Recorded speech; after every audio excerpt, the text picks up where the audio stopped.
Hello everyone, how are you all? I hope you all are well and doing well. बहुत time के बाद आज मैं एक लॉन्ग वीडियो शूट कर पा रही हूँ। और मैं शूट क्यों नहीं कर पा रही थी, इसका रीज़न आपको मेरी गोद में साफ साफ दिख रहा होगा कि मैं क्यों शूट नहीं कर पा रही थी। क्योंकि जब भी मैंने सोचा कि आज लॉन्ग वीडियो शूट करती हूँ तो मेरी ये मैडम उठ के तैयार हो जाती हैं। मुझसे पहले इन्हें शूट करना होता है, इन्हें हर चीज़ से छेड़छाड़ भी करनी होती है। तो आज मैं बात करूँगी कैसे मैंने अपने इस प्यारे से बेबी को मैनिफेस्ट किया था। तो अगर आपको भी एक बेबी मैनिफेस्ट करना है तो वीडियो को लास्ट तक देखें, जिससे आपको भी आइडिया लग सके कि हमें क्या चीज़ें करनी चाहिए और क्या चीज़ें नहीं करनी चाहिए। बेबी तो गॉड का गिफ्ट होता है, लेकिन उसके अलावा बहुत सारे ऐसे लोग होते हैं जो जल्दी बेबी मैनिफेस्ट नहीं कर पाते या जिनको बेबी नहीं हो पाता और वो बहुत ज़्यादा परेशान रहते हैं। तो इन चक्करों से अगर आपको दूर रहना है और कैसे इजीली एक बेबी मैनिफेस्ट करना है तो वो मैं आपको बताऊंगी इस वीडियो में, इसलिए वीडियो बिल्कुल ध्यान से देखें। ऐसा कुछ भी डिफ़िकल्ट चीज़ नहीं है जो हम ना कर पाएँ। बस हाँ, अगर हम नहीं कर पाने वाली कोई चीज़ है तो वो है कि अपने दिमाग से अगर हम नेगेटिव थॉट नहीं निकाल पाएंगे तो वो चीज़ें नहीं हो पाएंगी, और अगर हम निकाल देते हैं तो वो चीज़ें हो जाती हैं।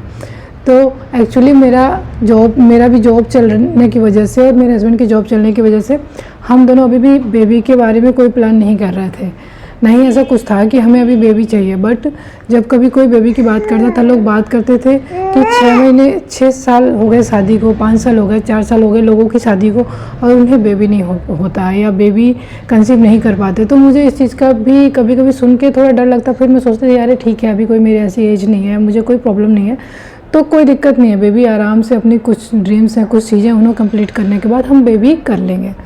बट हमारा ये भी था कि अक्सर मेरे मायके में छठ पूजा होती है, मतलब हर साल मेरे यहाँ छठ पूजा होती है और मैं कहीं भी रहूँ दुनिया के किसी कोने में, मुझे वहाँ जाना और छठ पूजा अटेंड करना बहुत अच्छा लगता है। पता नहीं मुझे छठ माता से, छठ मैया से क्या लगाव है, मुझे नहीं पता, लेकिन हाँ मुझे जाना और वो फेस्टिवल मनाना बहुत अच्छा लगता है। और शादी से पहले भी मेरा यही था कि मैं कहीं भी थी तो मैं जाती ही थी, शादी के बाद भी मैं हर साल जाती हूँ। तो पिछले साल ऐसा हुआ कि हम लोग सोच रहे थे कि अगर अभी हमें कुछ चीज़ें करनी भी अपनी लाइफ में और हमें लोगों को देख के लगता है कि हमारे पास भी एक बेबी होना चाहिए, तो ये सब चीज़ें सोच के हम चाह रहे थे कि कैसे चीज़ों को करें जो इजली हो जाए। बट भगवान जो चाहता है, छठ मैया जो चाहती है, अक्सर वही होता है। तो हमने ऐसे कोई प्लानिंग नहीं किया था और जब ये बेबी मेरी अभी प्लानिंग भी नहीं होती तभी कभी हम लोग बात करते थे या मैं सोचती थी, तो हम लोग सोचते थे कि बेबी हो तो हमें ऐसे टाइम हो कि हम छठ पूजा में जाएं तो वहाँ भी किसी को पता ना चले कि मैं प्रेग्नेंट हूँ या फिर मतलब मुझे बेबी होने वाला है। क्योंकि थोड़ा सा अपने मम्मी पापा, अपने भाई बहन के सामने आपको अजीब लगता है। तो देखिए बेबी बता भी रही है, तो थोड़ा अजीब लगता है। ये सब चीज़ें सोच के मैं सोचती थी कि क्यों ना थोड़ा सा बेबी ऐसे प्लान करें कि अगर हम छठ माता की पूजा में जाएं, जो कि अक्टूबर लास्ट या नवंबर फर्स्ट वीक में पड़ता है, तो वहाँ पे कम से कम किसी को मुझे देख के आइडिया ना लग पाए कि ये प्रेग्नेंट है। थोड़ा अजीब लगता है अपने बड़ों के सामने, तो ऐसा मैं सोचती रहती थी। बट मुझे नहीं पता था कि ये चीज़ें मैं कभी सोचती हूँ और वो चीज़ें हो जाएंगी। तो बस मैंने एक थॉट क्रिएट किया था कि जब भी ऐसा हो तो मैं छठ पूजा में जाऊँ तो मेरा बेबी मेरे पेट में 1 से 2 मंथ का हो, जिससे किसी को आइडिया ना लगे, बाकी मैं डिलीवरी के टाइम तक यहाँ रहूँगी। तो ये चीज़ मेरे दिमाग में चल रहा था और ये चीज़ रैंडम कब हुआ हमें पता नहीं लगा। और यस, मैं उस टाइम छठ पूजा में गई और किसी को भी पता नहीं चला, सिवाय मेरे और मेरे हस्बैंड के, किसी को भी नहीं पता था कि मैं प्रेग्नेंट हूँ या मुझे बेबी है, ऐसी चीज़ें। तो बस मैंने एक थॉट क्रिएट किया था और कुछ भी नहीं किया था।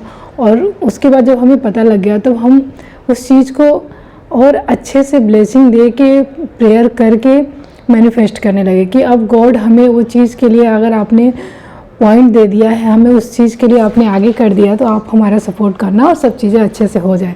और उसका रिजल्ट आपके सामने है। जो गॉड ने मुझे इतना प्यारा बेबी दिया है, जो कि मुझे वीडियो भी बनाने कम देती है, वीडियो में आने की कोशिश ज़्यादा करती है, इसलिए मैं लॉन्ग वीडियो शूट नहीं कर पा रही थी। तो आपको करना कुछ नहीं होता है, बस अच्छे अच्छे अफर्मेशन बोलना होता है, अच्छी अच्छी चीज़ें अपने लिए सोचनी होती है। जैसे कि मैंने बिल्कुल एक छोटा सा थॉट क्रिएट किया कि मैं जब भी छठ पूजा में जाऊँ तो मेरा बेबी मेरे पेट में अगर हो तो 1 से 2 मंथ का हो, जिससे किसी को आइडिया ना लगे।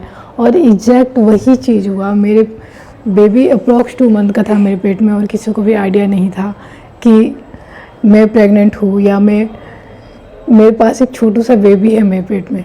तो ये चीज़ें होती हैं अगर हम एक अच्छा थॉट लेके चलते हैं, एक अच्छी चीज़ को क्रिएट करते हैं। तो इस तरीके से आप भी अच्छा सोच के अपने लिए अच्छे परमिशन बोल के बेबी को मैनिफेस्ट कर सकते हैं। Thank you so much for listening me. And अगर वीडियो पसंद आ रही हो तो वीडियो को like, comment, share and subscribe करना बिल्कुल ना भूलें। Thank you.